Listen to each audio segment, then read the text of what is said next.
Hey guys, it's me, EODGamer here, and we're back with another guide video for today. In terms of Honkai Star Rail, we're going to be talking about the Relic crafting feature, which is part of the synthesis section that you can find on your phone menu as well. This is automatically unlocked in Trailblaze level 40, so any of you who are wondering in terms of should you use it, maybe what should you pick as well, and is it even good at all? We're going to be answering all of these questions in this video as well. Now, the main benefit of this synthesis machine in terms of this relic crafting is you actually get to complete your sets or look out for like better pieces. For example, maybe you are missing a speed boot for Zealer or attack boot for Zealer. You could of course come here and directly just click this boot and you can synthesize and create a copy of it as well. I'm going to be showing you what it looks like, but first let's talk about in terms of like the pros and cons of using this machine before we actually talk about a bit more. So in order to actually get this one of these copies of creating whatever you want, for example if you want head, body, hands and feet, let's just say for example we're just talking a simple one, we're just going to look at boots here, the Genius Gravity Walker.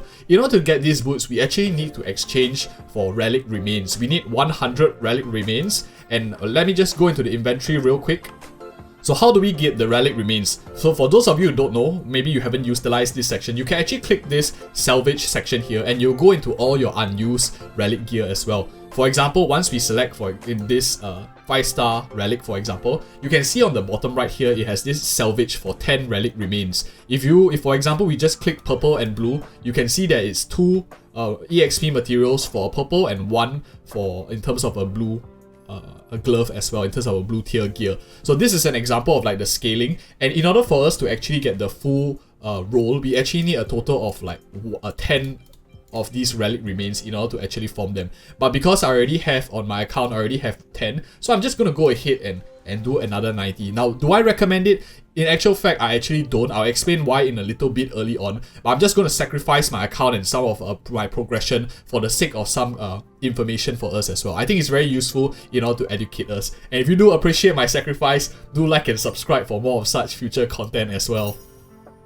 Okay, so we got the 90 Relic Remains. Now let's go back into the menu and see how it has changed as well. Towards the end of the video, I'm actually going to be talking about should you actually be doing this right now and my thoughts as well. But for the sake of this video, I'm just going to make it educational. I'm going to be now talking about which one is actually worth it to get, especially in terms of like the thought process I am thinking about when I'm selecting this as well. So there are two main sections here in terms of the Cavern Relic. This is like the 4-piece sets and the Planet Ornament, which are like the 2-piece sets. So let's first talk in terms of like the Cavern Relics if you're looking at any one of them. And out of all of, for example, any set here, there are 4-piece sets. So if we don't even distinguish like the sets on its own, based on these 4, I would highly recommend, if you are using this at all, to select the body and feet. And the reason for that is because the body actually gives you much more variability in terms of the main stat, and you are looking for like crit rate, crit damage, and the feet you are for example looking like attack percentage, speed and stuff like that. These are much harder to get, so you want more chances to be able to obtain these kind of gear. You don't want to get the hands as well as heads because the main stat is flat. For example, flat HP as well as flat attack. This means that by naturally going through the process in terms of probability of running through the domains, your likelihood of getting a glove that is much better in terms of substats and a hat that is much better in terms of substats is far higher than getting the right main stat combined with the right substats for body and feet. And that is why you want to focus on these two in general. My take, if you are looking to use this early on in terms of this machine, that's where the second part comes in, is which set do you want. I think if you are early game and you are not aiming to like min-max a particular character, you should go with very generalistic sets. What are they? I would say that for example, Musketeer of Wildweed, which we got for free, is a pretty versatile one. It gives a lot of characters can use the attack stat and this as well as the speed stat that is provided. For example, if you're not interested in this, you could also go with Thief of Shooting Meteor. It increases break damage by 16% as well, and a slight more increase in break. And you guys are familiar with this set already. Very versatile, can be used on any other single character. I think one other set that is not really talked about quite a bit on other channels, but I really like it, especially I've been pitching this one very often, is the Guard of Wuthering Snow. This relic, although it's a very defensive relic in nature, it doesn't contribute to DPS, but if you think about it, stages that don't really require you to complete it within a number of turns but just survive, you're able to clear harder content if you are able to soak up more damage in terms of this damage reduction, as well as like restore some HP when you're less than 50%, as well as regenerating energy as well. Very good in like simulated universe to be able to clear content that by right you are not supposed to because you're under leveled, as we have shown in like our simulated universe free to play guides already.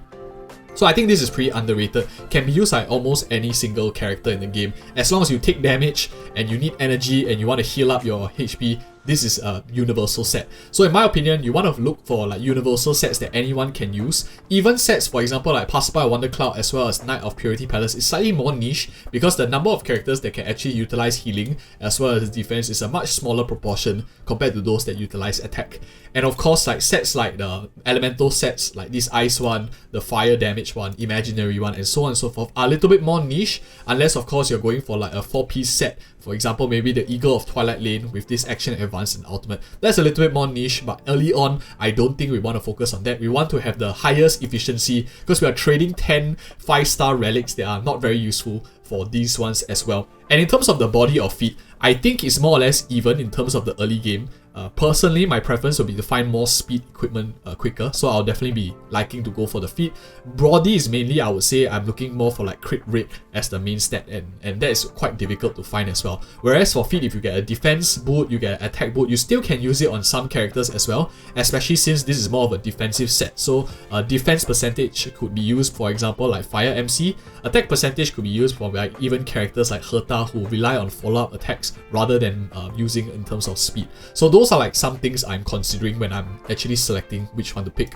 And next up, of course, we have the Planar Ornament Synthesis. In my opinion, out of the two of them, I would actually prefer to roll for the Planar Ornament Synthesis. And the reason for that is because you hardly will have the time to go into the simulated universe to keep running through many domains. So your speed of farming in terms of real life time, in terms of the output, it will take a much longer time to farm Planar Ornaments versus the Cavern Relic Synthesis. And not only that, also, in terms of the Planar Ornament Synthesis, you don't have flat stats here, so you only just need 2 pieces to finish. We want to look for sets that are very generalist, and one set in mind definitely tops out the rest, and that will be the one right over here.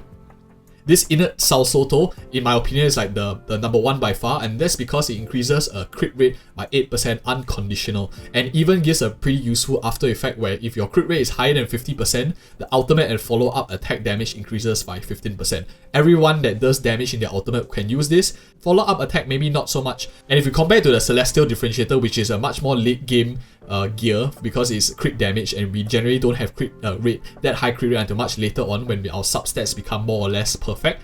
That even the second artifact, the second part is not really that good. It's only like you get 60% increased crit rate at the first attack, so it's also not very useful. That's why I think that the Inert Salsoto is far better. And in terms of which one you want to choose, the Planar Spear or the Link Rope, I think that overall they are more or less the same, just that perhaps maybe the Planar Spear ages out in terms of value, because most of the time as you go on to the later in the game, you will generally be having elements of every single character, whereas the Link Rope, you might not be building as many characters who scale off with, for example, defense, HP, or need break effect as well. So it tends to have a little bit more wastage in terms of the utilization of the Link Rope. Of course, if you get a nice one, a nice main stat, it's going to be very versatile, but a lot of people will be fighting for the same ones. Rather, early on in the game, if you are using the Planar Spear, you can allocate very easily what you're going to get. And this is actually going to be my selected choice. I will definitely be choosing the Salsoto in terms of this Moving City one for my account as well. So let's go ahead and, for the sake of research, let's see what it does. It's very painful for me because I'm a very efficient gamer.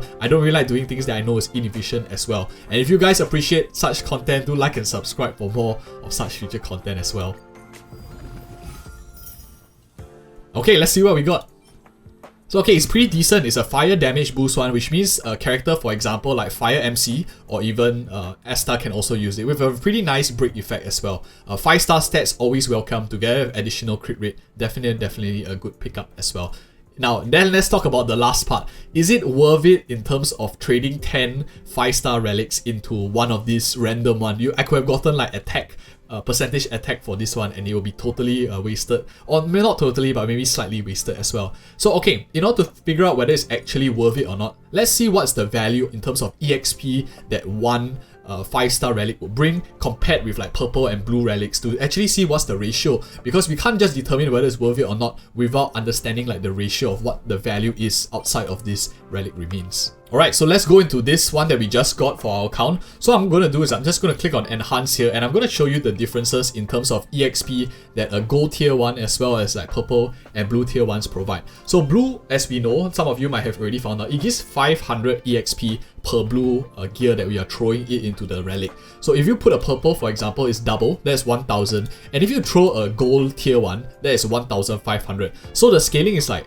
this is worth 3 blues, and it's not even like double the purple one as well. So in a sense, like looking in the long run, a lot of you who play Genshin Impact know that it's 3 for 1 in terms of the exchange rate, but here it's slightly different because 1.5k in terms of like the next other relic in terms of slightly lower tier is only 1k in terms of the difference. So is it worth it to throw it in to the machine? I would say yes, because most of the time you will have a high number of wastage of these gold relics, and the differences is actually very similar to a purple one. 50% increase, whereas 50% more you have the option of re-rolling a gear that you really want. I think in the long run, when our count is like more stacked and we have more we don't really need the EXP in terms of leveling up our relics, it's definitely worth it in the future. So if you're watching this video in future and you want to know, yes, maybe once we hit like Trailblaze 60 or 65, definitely we should be using it to get more of these like good relics as well for our overall account building. But in the near term, if you ask me, like, do I think it's actually worth it? Do I really want to upgrade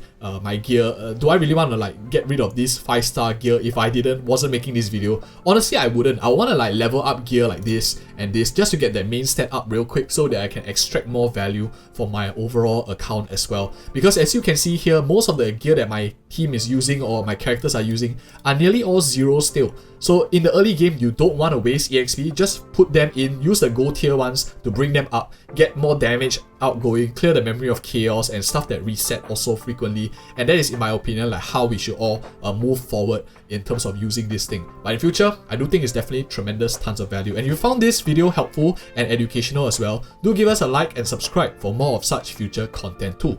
Do check out these 2 other videos, which I think will be pretty helpful to you guys as well. Thank you so much for watching, and see you in the next video.